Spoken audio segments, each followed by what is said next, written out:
அஸ்ஸலாமு அலைக்கும். என்னங்க எல்லாம் எப்படி இருக்கீங்க? நான் ரொம்பவே நல்லா இருக்கேன். நான் வீடியோஸ் போட ஸ்டார்ட் பண்ணி குறைஞ்ச நாள்லேயே நிறைய சப்ஸ்கிரைபர்ஸ் வந்திருக்கீங்க. ரொம்பவே ஹாப்பி. அதோட நிறைய பேர் உங்கள் மனசில் உள்ளதையும் கமெண்ட்ஸ் மூலயமா ஷேர் பண்ணிக்கிறீங்க. இந்த மாதிரி நாம் ஒருத்தவங்களுக்கு ஒருத்தவங்க ஷேர் பண்ணிக்கிறனால நமக்குள்ளே பூட்டி வச்சுருந்த ப்ராப்ளம்ஸ்க்கெல்லாம் ஒரு நல்ல சொல்யூஷன் கிடைச்ச மாதிரி இருக்குது. இன்றைக்கி வீடியோவில் மார்னிங் எழுந்ததுமே நல்ல தண்ணி வந்துச்சு. அதை குடத்தெல்லாம் கழுவிட்டு பிடிச்சி வச்சுட்டு குழந்தைங்களுக்கு ஸ்கூலுக்கு அனுப்புறதுக்கு லஞ்சு சமைச்சேன். அப்புறம் முக்கியமாக இன்றைக்கி என் தங்கச்சியோட பையனுக்கு 45 days வேக்சின் போட போயிருந்தோம் கவர்மெண்ட் ஹாஸ்பிட்டலுக்கு. அதையுமே காமிச்சிருப்பேன். அது பாட்டுக்கும் அது ஓடிட்டுருக்கட்டும், நாம் எப்பயும் போல் பேசலாம். இன்றைக்கி நான் முக்கியமாக பேச நினச்சிருக்க விஷயம் என்னென்னா, நிறைய பெண்களுக்கு, அதுலேயும் முக்கியமாக ஹவுஸ் ஒய்ஃப்க்கு எல்லாருக்குமே மனசில் ஒரு தாக்கம் இருந்துகிட்டே இருக்கும். என்னென்னா, எனக்குன்னு நான் எந்த பொருளுமே இந்த வீட்டில் வாங்குறதில்ல அப்படின்னு சொல்லிட்டு. ஆக்சுவலாக காசு நம்ம கையில் இருக்கும். நம்ம குழந்தைங்களுக்காக இருந்தாலும் சரி, வீட்டுக்கு தேவையான பொருட்களாக இருந்தாலும் சரி, நம்ம தான் பார்த்து பார்த்து வாங்குவோம். ஆனால் நமக்குன்னு வாங்கியிருக்க மாட்டோம். பட் இதை நினச்சி ரொம்ப ரொம்ப ஃபீல் பண்ணுவோம். இதுதான் விஷயங்க. இதை பற்றி இந்த வீடியோவில் டீட்டெயிலாக பேசலாம். பொதுவாக நமக்குன்னு ஒரு ஃப்ரீ டைம் கிடைக்கிறப்போ, அதுலேயும் மெயினாக நம்ம டீ குடிக்கிறப்பெல்லாம் நமக்கு ஒரு பழக்கம் இருக்கும். இந்த ஷாப்பிங் பண்ணுற ஆப்லலாம் போயிட்டு என்னென்ன பொருட்கள் இருக்குது, என்னென்ன வந்திருக்குன்னு பார்த்துட்ருப்போம். பட் கொஞ்சம் யோசித்து பார்த்தோன்னா அதில் நம்ம பார்க்குறது எல்லாமே மோஸ்ட்லி நம்ம குழந்தைங்களுக்கு தேவையான பொருட்களாக இருக்கட்டும், நம்ம வீட்டுக்கு தேவையான பொருட்களாக இருக்கும். ஒரு கட்டத்தில் நம்ம ஹஸ்பண்டுக்கு தேவையான பொருள் கூட பார்ப்போம். ஆனால் நமக்கு தேவையான பொருள் பார்க்கறது ரொம்பவே கம்மியாக தான் இருக்கும். நம்ம விண்டோ ஷாப்பிங் பண்ணுறப்போ பார்ப்போம் என்னென்ன இருக்குது, என்னென்ன வந்திருக்குன்னு. பட் ஒரு பொருள் வாங்கணும்னு நினைக்கிறப்போ நம்மளது தூக்கி விஷ்லிஸ்ட்டில் போட்டுட்டு இந்த குழந்தைங்களுக்கு வீட்டுக்கு இப்படின்னு சொல்லி தான் மோஸ்ட்லி பார்த்துட்ருப்போம். அதே மாதிரி தான் கடைக்கு போனாலுமே சரி, போகிறதுக்கு முன்னாடி சும்மா பர்ச்சேஸுக்குன்னு போகையில் எனக்கு அது வாங்கணும் இது வாங்கணும் அப்படின்னு சொல்லிட்டு நிறைய யோசிச்சுட்டு போவோம்.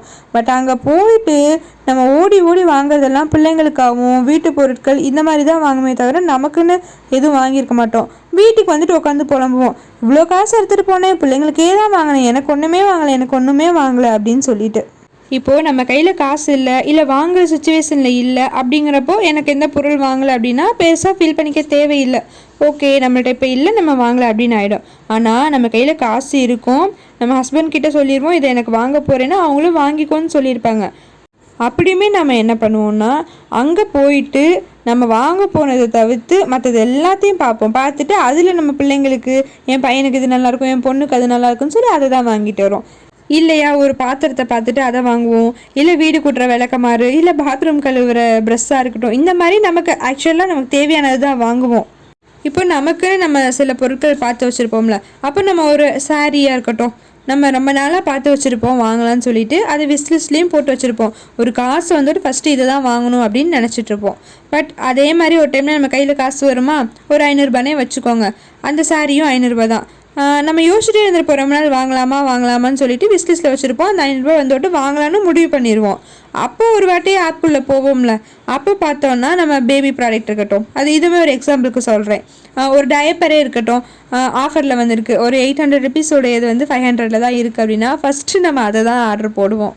அப்புறமா பின்னாடி புலம்பிகிட்டே இருப்போம், நான் எனக்குன்னு எதுவுமே வாங்குறதில்ல, நான் அதை பார்த்து வச்சுருந்தேன் இதை பார்த்து வச்சுருந்தேன், எனக்கு வாங்கினேன்னா இல்லை ஓடி ஓடி உங்களுக்கு தான் வாங்குறேன், ஓடி ஓடி வீட்டுக்கு தான் வாங்குறேன். கண்டிப்பாக இது எல்லா பெண்களும் செய்கிறது தான், நானும் இது தான் செஞ்சிட்ருக்கேன். சில சமயங்களில் இதை நினச்சி நம்ம ஸ்ட்ரெஸ்ஸே ஆகிறோம், தேவையில்லாமல் மன உளைச்சல் ஆகும். பாரு, இந்த வீட்டில் எனக்குன்னு என்ன இருக்குது, நான் எனக்குன்னு என்ன வாங்குறேன் அப்படின்னு சொல்லிட்டு. ஆக்சுவலாக காலங்காலமாக நம்ம இந்த விஷயத்துக்கு புலம்பிகிட்டே தான் இருந்திருப்போம். பட் நம்ம இது ஏன் புலம்புறோம், இதை ஏன் நம்ம மாற்றிக்கல, இதனால் நமக்கு என்ன பிரச்சனை அப்படின்னு யோசிச்சுருந்துருக்கவே மாட்டோம். பட் யோசிச்சு பார்த்தோன்னு வைங்களேன், ஒன்றுமே இல்லாத விஷயங்க. அதுதான் நான் இப்போ உங்களுக்கு சொல்ல போகிறேன். ஃபஸ்ட்டு என்னென்னா, ஒரு பொருள் உங்களுக்கு தேவை இருந்து, அது கண்டிப்பாக தேவை, அது அடிப்படையான பொருள், ஆனால் அதை நான் தவிர்த்துட்டு கரெக்டாக சொல்லணுன்னா அதை நான் சாக்ரிஃபைஸ் பண்ணிவிட்டு நான் என் பிள்ளைங்களுக்கு வாங்குகிறேன், என் வீட்டுக்கு தேவையான பொருள் வாங்கினேன் அப்படின்னா கண்டிப்பாக அதை செய்யவே செய்யாதீங்க. ஏன்னா நமக்கு போகத்தான் எதுவாக இருந்தாலும், அது பிள்ளைங்களுமே சரி, பிள்ளைங்களுக்காக தான் நம்ம எல்லாம் செய்கிறோம் வைக்கிறோம், ஓகே. பட் நம்மளோட தேவையை நம்ம சாக்ரிஃபைஸ் பண்ணிவிட்டு செய்ய தேவையில்லைங்க. பட் அதே சமயம் எனக்கு அதை விட இந்த பொருள் வாங்கினா தான் எனக்கு சாட்டிஸ்ஃபேக்ஷன் இருக்குது அப்படின்னா நீங்கள் தாராளமாக இதை வாங்குங்க. என்னென்னா, நான் முன்னாடியே சொல்லியிருந்தேன் இல்லையா, விஷ்லிஸ்ட்டில் ஒரு சாரீ போட்டு வச்சுருப்போன்னு.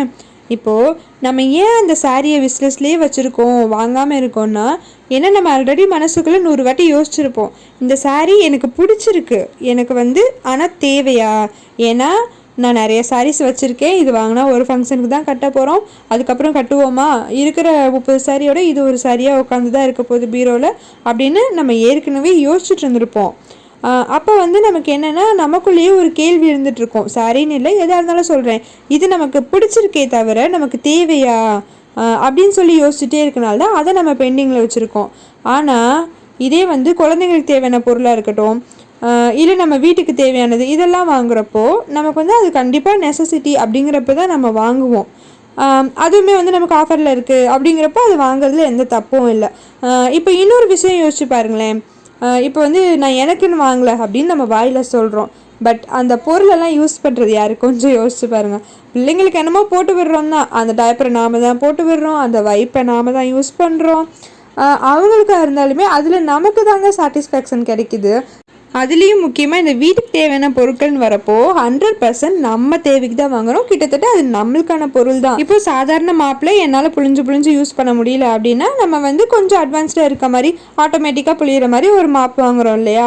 அப்போது நம்மளோட தேவையை பூர்த்தி செய்கிறதுக்கு நமக்காண்டி வாங்குகிற பொருள் தானே. பட் நம்ம அதை யோசிக்கவே மாட்டோம். அதை வாங்கிட்டு நம்ம என்ன சொல்லுவோம், நான் எனக்குன்னு எதுவும் வாங்கலை, வீட்டுக்கு தான் வாங்கினேன்னு.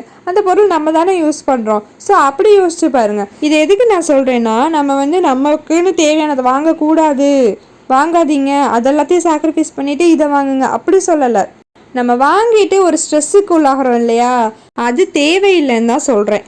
நீங்கள் உங்களுக்கு இல்லாமல் ஒரு பொருள் வாங்கியிருக்கீங்க, ஆனால் அது உங்களுக்கே வாங்கினதை விட 100% திருப்தியை தருதா, அப்போது நீங்கள் கரெக்டாக தான் செஞ்சுருக்கீங்க. இனிமேட்டு அதை நினச்சி ஸ்ட்ரெஸ் ஆகாதீங்க.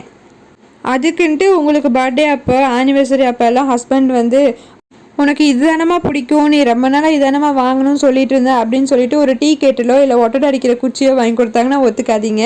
அதெல்லாம் ஏற்றுக்கப்படாது.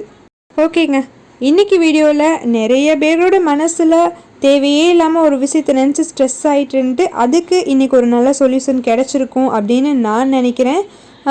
ஆமாப்பா நானும் இப்படி தான் நினச்சிட்டு இருந்தேன் அப்படின்னு நினச்சாலும் சரி, இல்லை எனக்கு அந்த மாதிரிலாம் எதுவும் இல்லை அப்படின்னு நினச்சாலும் சரி, நீங்கள் என்ன மனசில் நினைக்கிறீங்க அப்படிங்கிறத கமெண்ட்டில் தெரியப்படுத்துங்க. அடுத்த வீடியோவில் என்ன டாபிக் பற்றி பேசலாம்னு சொல்லிட்டு மறக்காமல் கமெண்ட் பண்ணுங்கள். நிறைய பேர் கமெண்ட் பண்ணவும் செஞ்சுருக்கீங்க. அப்கமிங் வீடியோஸில் நீங்கள் கேட்ட எல்லா டாபிக்ஸை பற்றியும் கண்டிப்பாக பேசலாம். இப்போது இந்த வீடியோவில் எந்த நிறை குறை இருந்தாலும் மறக்காமல் கமெண்ட் பண்ணுங்கள். அப்புறம் முக்கியமாக இதே விஷயத்தை பற்றி ரொம்ப நாளாக உங்கள் ஃப்ரெண்ட் கூட டிஸ்கஸ் பண்ணிகிட்டு இருந்திருப்பீங்க. நான் எனக்குன்னு எதுவும் வாங்கலை அப்படின்னு சொல்லிட்டு, அது ஃப்ரெண்டாக இருந்தாலும் சரி, சிஸ்டராக இருந்தாலும் சரி, அவங்களுக்கு இந்த வீடியோவை அனுப்பிச்சு கண்டிப்பாக பாரு அப்படின்னு சொல்லுங்கள்.